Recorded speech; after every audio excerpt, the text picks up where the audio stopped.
Assalamualaikum warahmatullahi wabarakatuh. Saya Fitriah. Di sini saya akan menjelaskan UAS logika fuzzy menggunakan metode Tsukamoto. Yang pertama di sini adalah variabelnya di sini ada 3. Yang pertama variabel permintaan, yang kedua variabel persediaan, dan yang ketiga adalah variabel produksi. Nah, kita lanjut kepada variabel input. Variabel input di sini adalah variabel permintaan, di mana nilai A di sini didapatkan dari sini, variabel permintaan. Kemudian variabel permintaan yang B didapatkan dari sini. Selanjutnya persediaan yang A didapatkan dari sini, kemudian persediaan yang B60 didapatkan dari sini. Kemudian variabel output, di mana variabel output di sini adalah variabel produksi.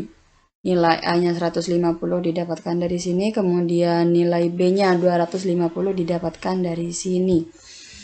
Kemudian kita lanjut ke membership. Membership di sini variabel permintaan X nilainya 120 ini didapatkan dari soal permintaan 120. Kemudian X yang nilainya 45 ini didapatkan dari soal persediaan 45. Kemudian grafik di sini nilai 0,6 didapatkan dari rumus turun atau sedikit. Jika X lebih kecil dari A, jika X lebih kecil dari A sama dengan 1. Tapi jika X lebih besar dari A, itu nilainya 0. Namun jika tidak keduanya, maka di sini B dikurangi X atau B dikurangi A itu nilainya 0,6.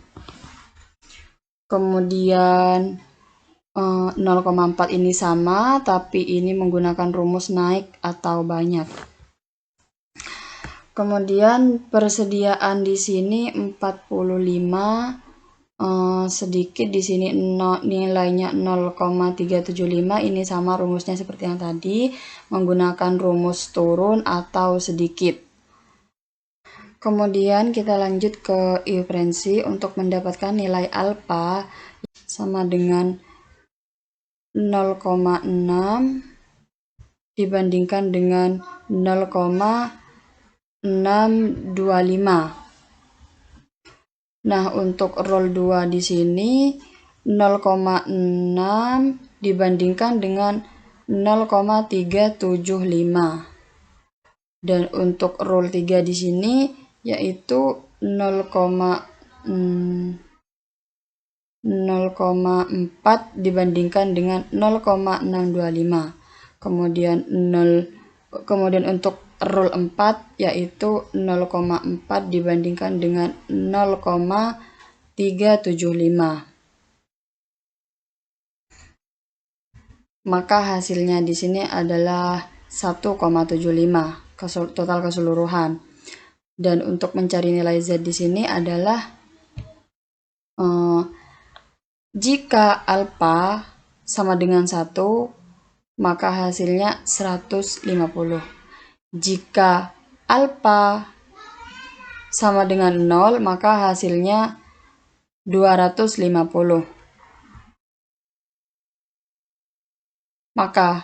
Jika tidak keduanya, maka alfa dikalikan 250 dikurangi 150, maka hasilnya di sini adalah 190. Dan untuk perhitungan yang selanjutnya, rule 2, 3, dan 4 sama seperti rule 1 di nilai Z. Kemudian kita lanjut ke alfa dikalikan Z. Untuk mendapatkan nilai 114, di sini alfa dikalikan dengan Z atau 0,6 dikalikan 190, maka hasilnya di sini 114. Dan untuk Seterusnya untuk rule 2, 3, 4 ini sama rumusnya seperti yang rule 1, alfa dikalikan Z. Nah, di sini totalnya menggunakan sum. Total dari keseluruhan alfa keseluruhan dari hasil perhitungan alfa dikalikan Z. Kemudian kita lanjut ke difusifikasi, yaitu nilai rata-rata, di mana nilainya di sini didapatkan dari nilai alfa dikalikan Z dibagi dengan nilai total alfa. Dan hasilnya sama dengan ini, rata-rata. Sekian dari saya, kurang lebihnya mohon maaf. Assalamualaikum warahmatullahi wabarakatuh.